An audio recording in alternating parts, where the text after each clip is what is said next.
À la jeunesse du Sahel, je vais aussi lancer cet appel.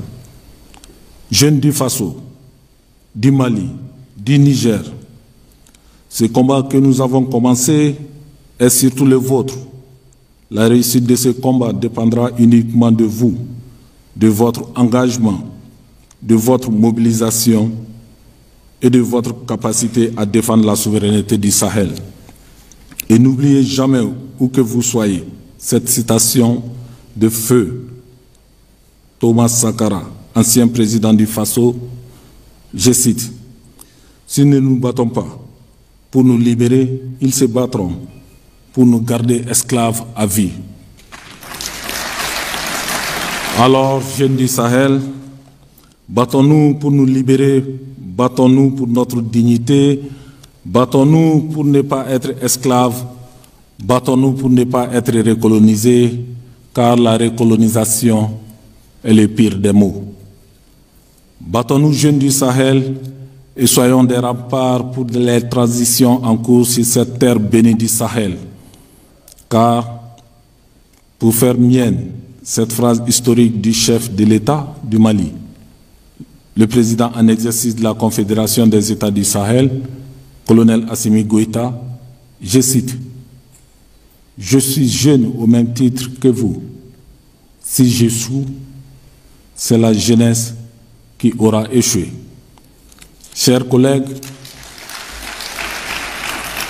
notre engagement, l'engagement de toutes les autorités de transition en cours dans la Confédération des États du Sahel envers nos pays et nos peuples est franc et sincère.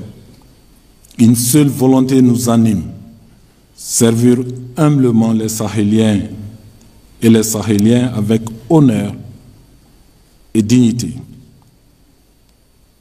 Nous saluons la grande et belle performance de l'équipe du CNT, notre talentueuse équipe lors de l'édition 2024 de la Supercoupe de son Excellence le colonel Assimi Goïta, président de la transition, chef de l'État, a décidé de la rupture avec effet immédiat de nos relations diplomatiques avec l'Ukraine. Les actes posés par les autorités ukrainiennes non seulement touchent à la souveraineté du Mali, mais aussi constituent une agression contre notre nation, ainsi qu'un soutien au terrorisme international en violation flagrante du droit international, y compris de la Charte des Nations Unies.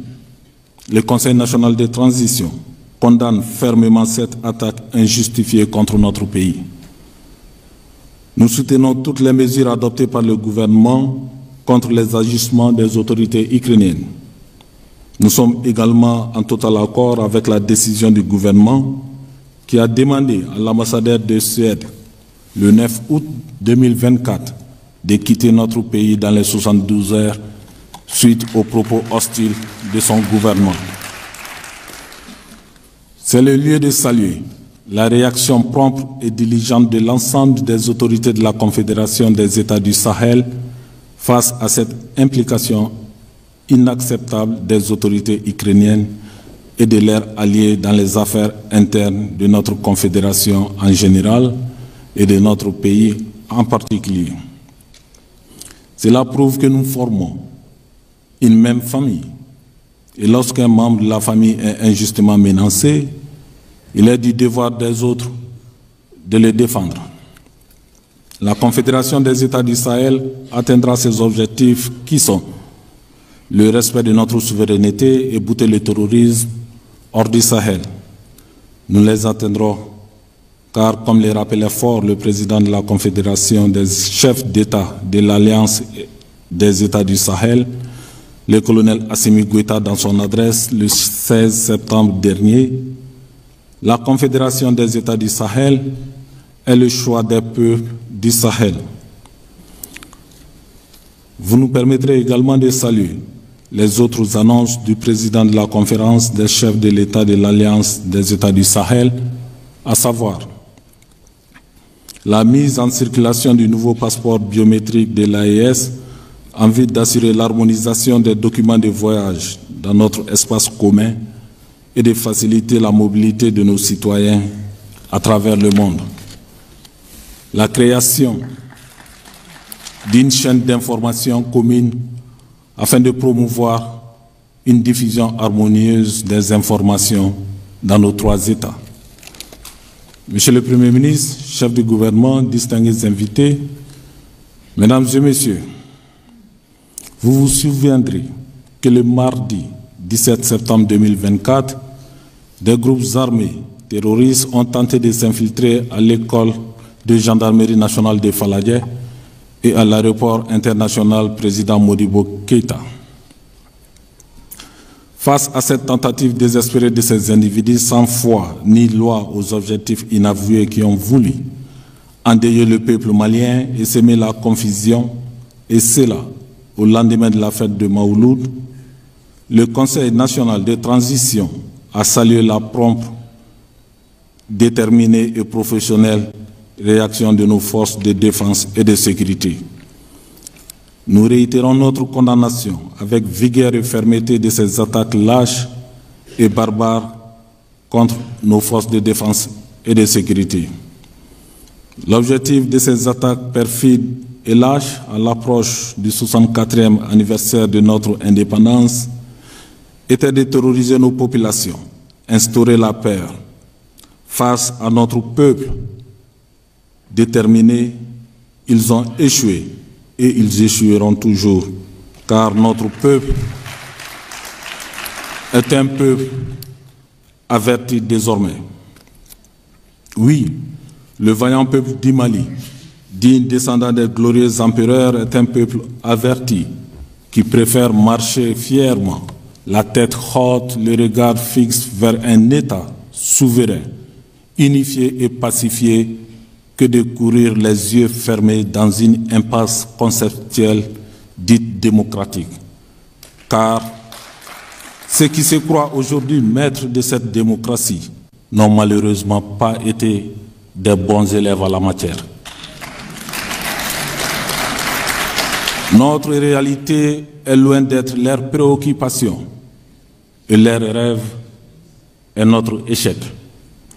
Notre audace, notre courage et notre détermination les feront sortir de leur coma paternaliste. Notre audace, notre courage et notre détermination les feront sortir de leur coma paternaliste. Une troisième fois, si vous... Notre audace, notre courage et notre détermination les feront sortir de leur coma paternaliste. Distingués invités, Mesdames et Messieurs,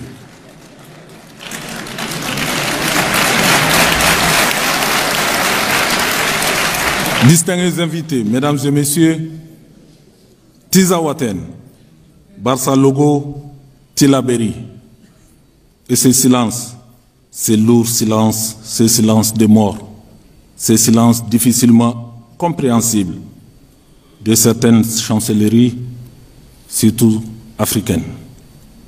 Après le silence assourdissant suite à l'attaque lâche et barbare du bateau Tombouctou, qui a coûté la vie à des enfants et à des femmes, il y a de cela une année, voici à présent le silence diplomatique dans les cas Tizawaten, avec la complicité assumée des autorités ukrainiennes et de bien d'autres encore.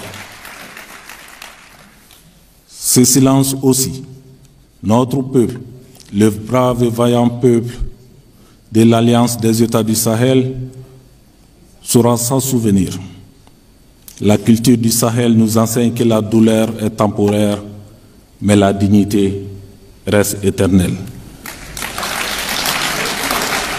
Plus de 10 jours après les tueries de Barça Logo et l'attaque des terroristes et de leurs alliés à Tizawaten, on a enregistré quelques condamnations de principe. Ces légères condamnations cachent mal en réalité la chape de plomb qui pèse désormais sur certaines consciences. La mémoire collective des habitants du Sahel retiendra ce silence et en tirera les leçons. Oui, nous nous souviendrons et pour toujours des attaques lâches et barbares des Tizaouaten, des Barça-Logo, mais aussi des Tillabéri contre des paisibles populations aux mains nues qui ne demandent qu'à vivre en paix sur les terres de leurs ancêtres. Oui, nous nous souviendrons, nous, mais pas ceux qui ont osé, car eux sont désormais au repos éternel par la toute-puissance de nos forces de défense et de sécurité. Que ceux qui se taisent face aux attaques lâches des terroristes et de leurs complices contre nos paisibles populations comprennent qu'un seul millimètre de l'espace géographique du Sahel ne sera occupé. Ce combat pour la souveraineté, l'intégrité territoriale du Sahel, les forces armées du Sahel le gagneront, Inch'Allah. Ils feront preuve de courage, de dignité, de fierté, de patriotisme face aux épreuves d'où qu'elles viennent. Nous les gagnerons parce que